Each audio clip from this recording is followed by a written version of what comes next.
Hi ladies, I have read your practicum log number 2 and your technology papers today and am sending you feedback through the rubric and Typhon.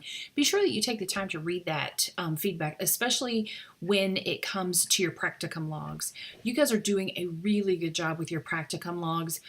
Continue to be sure that you are loading your time in your practicum log correctly, and then writing your practicum log so that they are both congruent. So whatever time you've entered is reflected in a log. If you have any questions or concerns about the feedback that was provided to you about Typhon in your practicum logs, please touch base with me. It is so important that you really feel comfortable getting adequate information to address all of the components of the rubric, and also really demonstrating your progression towards the completion of your goals and objectives. I want you to really understand it now, because in 619 and 620, the rubric doesn't change, the assignment structure doesn't change. You're expected to do this practicum documentation throughout the remainder of your enrollment. So it's really important. If you have questions, ask now so you have clarity. This paper, the technology paper, is one of those fun ones for me to grade, partly because I just really love technology. And the other thing, I love to know what you find interesting. I'm always interested to see which ones show up on the list more often. One that showed up this week that I had not seen before, it was called Figure 1. Two of you guys submitted that as a third option, and I had never heard of it. Of course, I'm a mental health nurse, so I have very little desire to see body parts, much less a whole lot of really in-depth cases for pathophysiology. But it is a really cool tool. I'm going to send the link to that in my feedback video this week, so you can take a look at it if it's of any interest to you. It seems like something that if you were in any of the med-surg worlds, even pediatrics, that would really provide a great resource for case studies and exemplars from actual clinical practice. So I'm going to send that to you in a link so that you can take a look at that. From an APA standpoint, the only area that I can see a little bit of struggle with is the use of APA level headings. At this point in your graduate writing, you should be highly effective at using level 1 and level 2 headings. If you are writing a paper that's complex, and I would say a paper that's over 2 to 3 pages of content, you need to be including level 2 headings. Any more than probably 6 or 7 pages, level 3 is going to be appropriate. At a minimum, level 1 and level 2. And you're going to use these headings to break up your paper and help organize it. First, it helps you organize your own writing so that you know as you're writing, you are organized in that approach. It also helps your reader know what you think you've covered in that section. You want to treat level 1 headings like you would a chapter.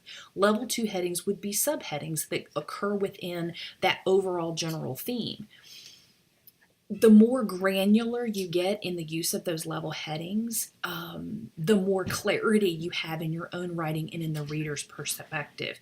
You can get to where you're breaking things down too much, and that can just become tedious.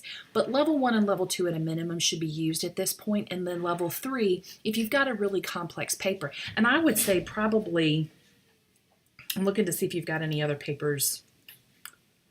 Nah, I think at this point, probably the papers that would have maybe needed a level 3 would have been this technology paper. And the thing with the technology paper is there are just lots and lots of moving parts in it. So if it felt a little unwieldy, that's because it's I don't know that it needed to be lengthy, but it's complex. You've got lots of pieces that you needed to address as you wrote about the technology. So I really am going to encourage you to read your APA manual or use the APA style blog or whatever resource you're using to understand APA, and really work on polishing the use of level headings. So let's talk briefly about assignments that are coming up. This week you're writing your service learning project or your teaching plan. I want to remind you that service learning is service that occurs in the context of learning. So whatever your plan is, there should be an education component and then a service component that tucks up under that educational component. So let me give you an example. You are teaching the first course in med-surg and you have covered diabetes as a disease process, your service learning component of that lecture about diabetes is to participate in a clinic that does free diabetes screenings. You could do height, weight, BMI to screen for type 2 diabetes, or do a risk assessment questionnaire for people that are in a community setting like a mall or a local library. That's kind of the context of service learning. A mission trip where your team goes into a mission field and the educational component is community health. How do you provide community health in a rural environment or a disadvantaged environment? I want you to be thinking about what this looks like in practice, and here's one of the reasons why. It is... Sorry. We are seeing more and more push to get learning to occur in the community where our clients are living. Fewer and fewer patients are being cared for in a hospital setting. So we want to know what it looks like to care for our patients in the community that they are living.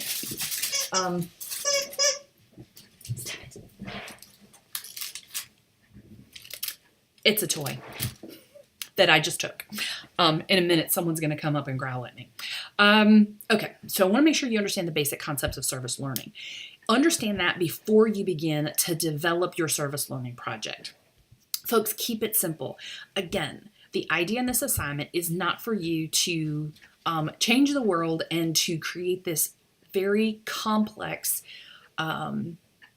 service learning project. The idea is for you to demonstrate you understand what service learning is and to once again practice the development of a good teaching plan. That's it. Okay, keep it simple. Pick something easy. The idea isn't the content. The idea is the concept in a teaching plan. That's it. Don't overdo it. Okay. Briefly, let me mention, if you are already thinking about your teaching presentation that's due in week 8, many of you have posted on the Ask the Professor link as well as emailed me and said, oh my heavens, Dr. Hodges, all the students are gone for the semester. Or I don't have the resources to pull everybody into a classroom and make 10 people listen to me. That's okay. The idea is that you're going to simulate your teaching plan. It's great if you are still in an academic setting and there are people still around. It's great if you're in a hospital setting and you have people that love you enough that they'll simulate a teaching experience for you. Do what you can to make it as realistic as possible. If the end result is you are in an empty classroom and you have someone video you doing your lecture, it is what it is, guys. You're not going to lose points because it isn't... Madeline just stole her toy. You're not going to lose points because you don't have an audience. I am very aware that life is going on and that we are at the end of the semester, so that there aren't a lot of students around. What I want you to do is make a sincere attempt to represent the teaching plan that you have that you submitted. There may be some limits as to how much of it you can get done. I want you, if your first teaching plan that you've originally offered, and I said, hey, you're never going to be able to do this in 10 to 15 minutes, then I want you to pick a piece of it, drill it down, and do that piece of it for this presentation. The timing, following the blueprint that you set out, and being as polished and professional as you can be is really the goal. I would love the blessing of being able to go to all of your work sites or all of your academic settings and be able to sit in a classroom and watch you be fabulous. I don't have that opportunity. This whole distance thing makes that hard. So this is my way of seeing you walk the walk. I want you to practice standing in front of someone, even if it's just your cameraman, demonstrating that you can apply your teaching plan. Okay, that's it. There's nothing more to it. This isn't a gotcha kind of thing. I just want to see you be who you are as an educator in practice, using some discipline. And that would be your teaching plan, keeping you squared away. Okay, I think I have covered all my notes. If you have questions or concerns, we are wrapping up, and we are also barreling towards the Christmas season. So if you are anything like I am running out of minutes on the clock. I'm trying to figure out exactly how I'm going to get all of my Christmas baking done and how I'm going to do all my traveling. know that I'm right there with you. You're not alone in this. Do not spend a lot of time wondering, am I doing this right? I'm not sure if this is what I'm supposed to be doing. Use the Ask the Professor link to clarify those who, what, when, where, why questions. Personal things sent to me. We will sort this out. You are not by yourself in this. I know that you are wearing down, and you, just like I am, are ready for a break. We have this weekend, next weekend, then we will be done. So hang in there, be in touch if you have questions or concerns, and know that I'm here for you. Take care.